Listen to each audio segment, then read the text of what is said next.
Now at 11, a deadly day on Hoosier highways, including a fiery crash that killed a woman and 2 young children. We have an update that could take this tragedy in a criminal direction. One of Indy's busiest streets is about to undergo a major traffic change. The Red Line project is in the final stages, and Indigo wants you to do a little prep work on your own. Thousands of Hoosiers will get rid of a heavy burden, but they don't even know it yet. Ahead, the church that's ready to respond to thousands of medical bill emergencies. This is RTV6 News at 11, working for you. Tonight, there have been major developments since we first reported on a triple fatal crash at 6. Good evening, I'm Nicole Griffin. The semi-driver who caused a fiery collision on I-465 on the northeast side has been arrested and now faces reckless homicide charges. A woman and 2 toddlers were killed in the chain reaction crash. Witnesses told police a semi driven by Bruce Pollard was traveling at a high rate of speed when it plowed into stop traffic near the Keystone exit. The car with the 3 people killed burst into flames. A total of 8 vehicles were involved. Pollard told investigators another car cut in front of him and sped away. But several hours after the crash, police took Pollard into custody. The driver of the semi has been arrested on 3 preliminary charges of reckless homicide, as well as 5 counts of criminal recklessness causing injury. It means that there was enough evidence at the scene, and based on our investigation at this point, we felt like that driver was driving recklessly enough to warrant preliminary charges. The eastbound lanes near the crash scene were closed for most of the evening. They just reopened around 9 o'clock tonight. Police have not yet released the victims' names. This is a quickly developing story, so keep checking the IndyChannel.com and the RTV6 News app for updates. State police believe alcohol was a factor in a deadly crash today on I-70. It happened just after 2 o'clock this afternoon near the I-65 North Split. A single car was involved. Investigators have not yet identified the man killed in the crash. No one else was injured. In Madison County, an Anderson man died in a crash investigators believe may have involved alcohol or drugs. Witnesses say 57-year-old Warren Allen lost control of his vehicle on State Road 67 near Daleville. The vehicle flipped over, ejecting Allen, who was not wearing a seatbelt. Witnesses tried to revive him through CPR, but Allen died at the scene. Drivers who travel along Meridian Street, Capitol Avenue, or College Avenue are used to seeing this here, orange cones and construction crews. And this week, you'll notice some changes. It comes as we get closer and closer to the completion of the Indigo Red Line. Driving down College Avenue is a smoother ride in some areas on the north side. That is because crews are starting to repave parts of College and Meridian Street for the Indigo Red Line bus rapid transit. Starting this week, drivers will start to notice the final lanes and pavement markings on the road as we get closer to the Red Line opening for service. I think that's one of the things that Indianapolis needs is mass transit, more people using mass transit. It's been a little disruptive a couple of mornings just having to go around College Avenue, but overall it hasn't been too much of an issue. The Red Line will run 13 miles through Indianapolis, providing frequent transit between Broad Ripple and the University of Indianapolis. Starting Monday, crews will start to install medians along the route. That means drivers will only be able to make left turns at intersections with traffic signals. Crews will work north to south on College and then move over to Meridian as paving is completed. This is summertime, so people expect that road construction is going to happen. So I think the best idea is probably just plan ahead, knowing that's going to impact your schedule and work around it. This is the latest timeline from Indigo on the construction work. All major road work is expected to be done by July 31st. By mid-August, work on the Red Line stations will be complete, and the Red Line will open for service on September 1st. 30th and Meridian. But before that happens, Indigo is urging drivers and pedestrians to watch videos to learn how to share the road with the new buses. Indigo says knowing what to expect before opening day is a priority, and changes in the roadway impact everyone. The videos show the lane markings, station locations, and turning movements that drivers need to start learning right now. And right now on the IndyChannel.com and the RTV6 News app, we have created a map where you can click on the Indigo videos for each location. Time now to get a check of your forecast with Storm Team 6 meteorologist Kyle Mounds. And Nicole, it is a warm night and increasingly muggy out there too. As you notice, that humidity is at 71%, our temperature at 77 degrees now. And yesterday we had that wind out of the northerly direction. Today it swung around out of the south, and that has helped to bring in some more of that humidity. Temperatures around the area still holding on to 80 in Bedford right now. It's 73 in Muncie, where you had some heavy rainfall earlier this evening, and it's 71 in Greencastle. You also had a downpour, but most of us stayed dry this evening, and you can see on Storm Team 6 radar here that the shower is really fading away. Just a couple of teeny tiny showers there in northern portions of Park County, and we've got the clouds around. We will have partly to mostly cloudy skies here as we go through the overnight, but I think we're pretty much done with the rain at this point. Temperatures not cooling very much at all. We'll be down to just 70 degrees with that southwest breeze. We'll talk more about some serious heat on the way and increasing rain chances. Kyle, thank you. New at 11, the owner of a local yoga studio has an urgent warning for other yoga studios in the area. It comes after 4 women came in today and stole items from inside. Around 11 o'clock, Christine Cameron, who was working the front desk at Compose Yoga in Broad Ripple, she says 4 women came in without yoga clothes or mats and were acting suspicious. Eventually, one disappeared to an area where clients store their belongings. When class let out, a woman reported that her purse was missing. That's when Cameron realized the women were still inside. She asked one woman to see what was in her bag, but that woman quickly left the studio, following the other 3. The person who got her purse stolen came with me. I said, come with me. She came with me as we were chasing the girl with the bag, and I kept asking her, let me look in your bag, let me look in your bag. I found the car. I got behind it because it was parked, and then they started to back up. I noticed that their license plate was covered. It had like a black little bag over it so that you couldn't see it. I pulled it off. She says she then memorized the license plate number and quickly called police to report the theft.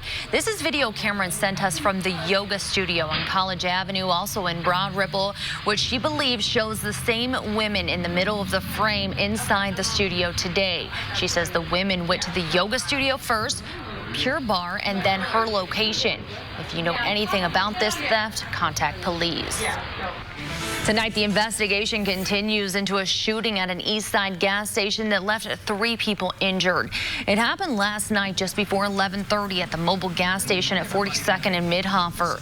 Police say a car pulled into the line. There was an altercation resulting in several gunshots exchanged. 2 18-year-old men and a 17-year-old were shot and taken to the hospital. Police are looking for several shooters in this case. At last check, they were not sure the history between the suspects and the victims or what led up to the gunfire. We have no backstory or history as to why. At the end of the day, regardless of what the backstory is or the history, nothing as important as shooting up a gas station and cars and shooting 3 individuals over for something I'm pretty sure is going to be pretty stupid. Investigators are tracking down witnesses and reviewing surveillance video from the gas station to determine what happened. If you know any information, you can leave an anonymous tip with Crime Stoppers. That number, 317-262-TIPS. Friends and family paid tribute this weekend to Holocaust survivor Eva Kor. She passed away last week while on a tour in Poland. Private funeral services took place today in Terre Haute, where she lived since the 1960s.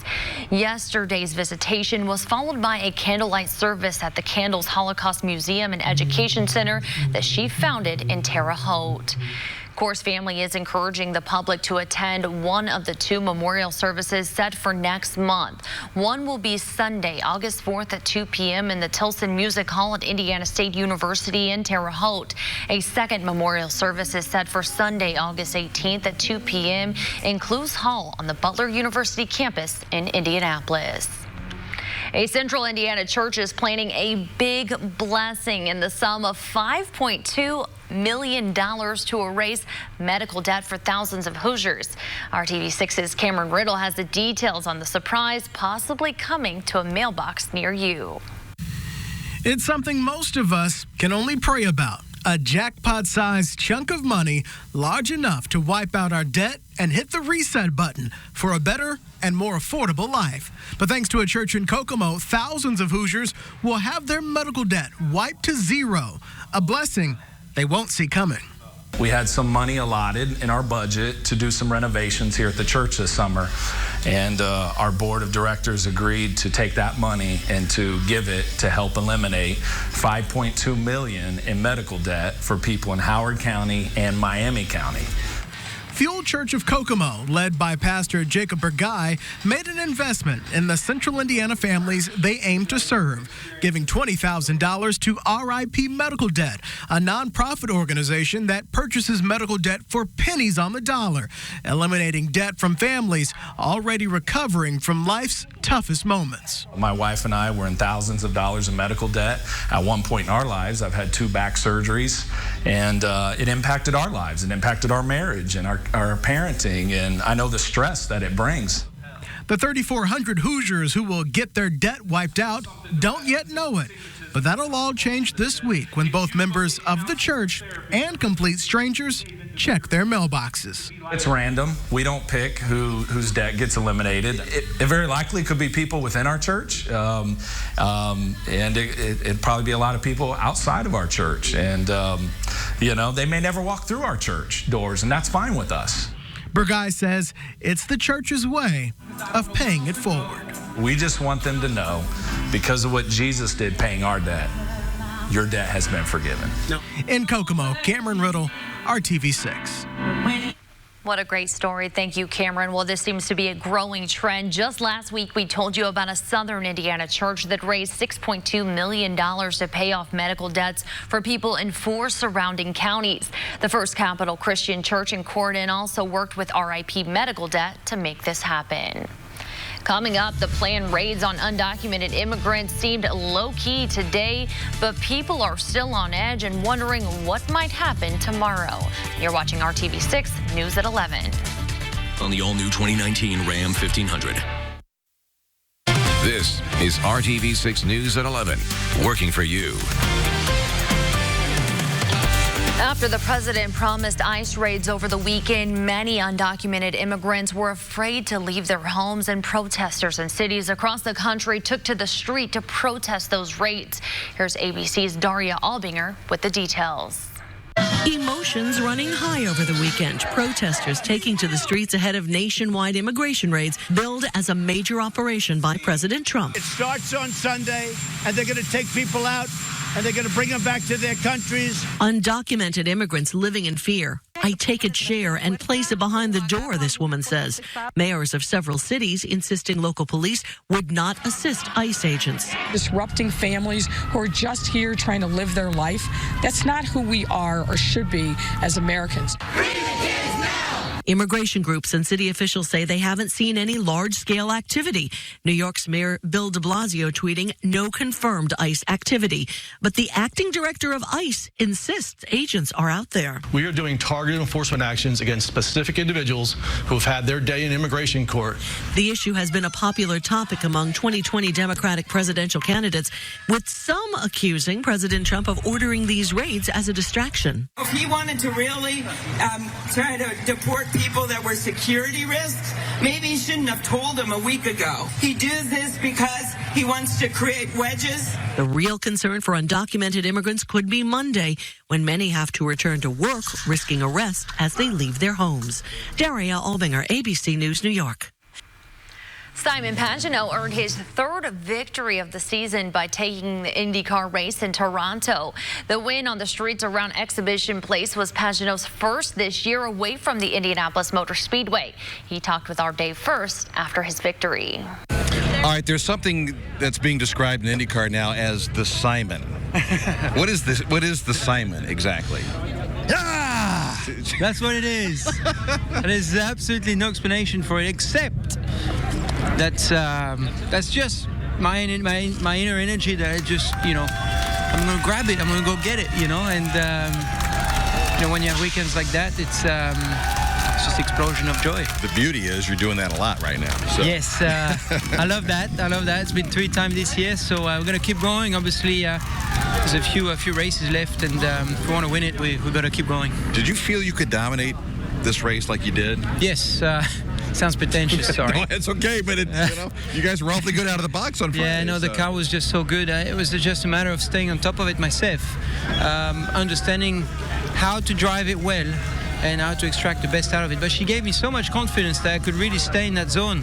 And I forced myself all weekend to, found that level of aggressiveness she required, and it worked really well. I was in a Simon mode, which was again, it's like the Simon mode. But here you are now. You're smack dab in the point championship chase. This is you can feel. I at least can feel some momentum building with this 22 team right now. Yes, absolutely. And like I said, we're having so much fun working together, and I think it shows and it pays off in the end. When you're having fun, things roll, and it certainly rolled well for us since May, I guess. All right. So how do you celebrate Bastille Day after something like this? You win Toronto. That's how you celebrate. I'm really so proud. I mean, it's such a big day in France. Obviously, a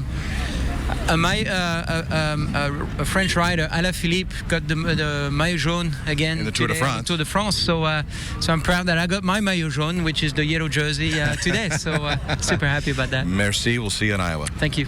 Big win. Thank you, Dave. Rounding out the top 5 finishers in today's race, Scott Dixon at number 2, followed by Alexander Rossi, Joseph Newgarden, and Felix Rosenqvist. All right, Kyle, I feel like people are going to like your Monday forecast for the most part. Yeah, pretty much a carbon copy of today. And then as we get into Tuesday and Wednesday, that's when Barry, arrives in central Indiana. You can see where that system is spinning tonight, bringing some rain from Memphis still down into portions of Louisiana, where they have had more than enough. We could use a little bit of rain, and that's what we're going to get into. But again, it's going to take a little bit of time. Tonight out there, we've got partly cloudy skies and those mild temperatures in the 70s, 77, Indy, Martinsville, and Bloomington. You got 73 in Kokomo and Muncie. Tomorrow morning, around 70 degrees. We'll see those numbers starting to rise back into the lower 80s by 11 a.m. I think we'll have a little more in the way of some cloud cover throughout the day tomorrow, and that may shave off a degree or two from our afternoon high. Still upper 80s to around 90 degrees, and it gets a little bit more breezy as we head into the afternoon.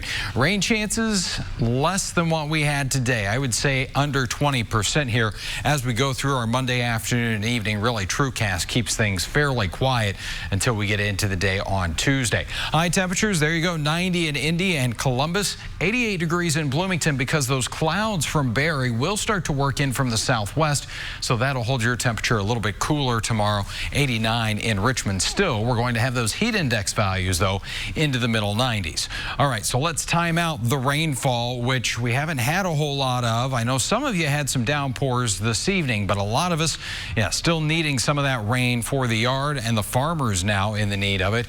Here's TrueCast, 9 a.m. on Tuesday, and you can see that we've got rain stretching back from Illinois into Arkansas. That overspreads the area throughout the day on Tuesday, and will be with us on Wednesday as well. Should be fairly widespread, not necessarily heavy, although we'll have some downpours in the mix as well. Right now, it looks like the heaviest of the rainfall near and south of Interstate 70, where we could see 1 to 2 inches of rainfall, and areas to the north, about 1/10 to 1/2 an inch of rain is what is expected. Now, once that system moves out of here, Thursday into next weekend, we got to talk about some serious heat coming our way. Those highs, low to mid 90s, high humidity, even higher than what we've been dealing with lately, and that's going to send those feels-like numbers into the triple digits. Again, that's Thursday through next weekend. 7-day planning forecast, put it all together for you. for you. There's 90 tomorrow, then a little bit cooler Tuesday, Wednesday with that chance for thunderstorms. And there we go. Highs low to middle 90s right on through next weekend with just isolated rain chances. All right, Kyle, thank you so much.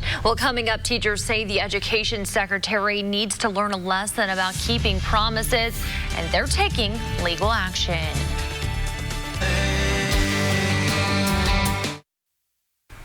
A group of teachers is suing Education Secretary Betsy DeVos. They claim her agency broke a promise which left the teachers in a mountain of debt. Corey Rangel talked to the teachers who are suing. Kelly Finlaw is a middle school art teacher. She is spending part of her summer break drawing up plans to expose the education department over a program that denies 99% of applicants, including her. They wanted to say, here's this wonderful thing we're going to do for you, and then make it impossible for people to obtain this. Kelly thought she qualified for a government program that forgives student loans for people who make their payments for 10 years and work in public service jobs, which includes teaching. But after making her payments on time for 10 years, Kelly says she found out she did not qualify because her loan provider misdirected her into getting a wrong type of loan. There's just one little loophole here and there, and then all of the history of the past 10 years, 12 years now, has been erased, and I start over. Instead of having her remaining student loan debt wiped clean as promised, she is now stuck with $88,000 she did not plan for. It's pretty devastating because there's nothing that I can do to alleviate that debt. Kelly just joined a new lawsuit which claims the education department ignored complaints about loan services, providing inaccurate information, and making administrative mistakes. The education department's own numbers show only about 1% of people who apply for loan forgiveness get approved, something the head of the American Federation of Teachers calls outrageous. The fact that they do not want to implement it means and shows that the people who they are serving is the predatory loan services. In a statement, the Education Department says it does not comment on pending litigation, but adds the department is faithfully administering the complex program Congress passed. In Washington, D.C., I'm Corey Rangel reporting. These, we have the meat. Don't forget, we're just a couple days away from Shark Tank coming to Indy. You can pitch your product or business idea to producers at an open call this Tuesday, July 16th at the Indianapolis Motor Speedway. Doors open at 6 a.m. We have more information on the RTV6 app and the IndyChannel.com. It's billed as a prime opportunity for shoppers to save big. Amazon Prime Day is now just about a half hour away. The buying bonanza has been such a success that last year Amazon's website crashed, and this year the online retailer is extending its sale to 2 days, Monday and Tuesday. New deals will launch as often as every 5 minutes, including deep discounts like $50 off the Echo and up to 50% off select TVs and up to 40% on select toys. Other retailers are trying to get in on the shopping frenzy, offering deals of their own. Walmart is running a competing sale that started today, and eBay and Target will be slashing their own prices beginning on Prime Day. Really be smart about your purchases. Make a list in advance of items you want to target, set alerts, and install browser extensions so you can track prices easily across multiple websites and make sure that you're getting the best deal.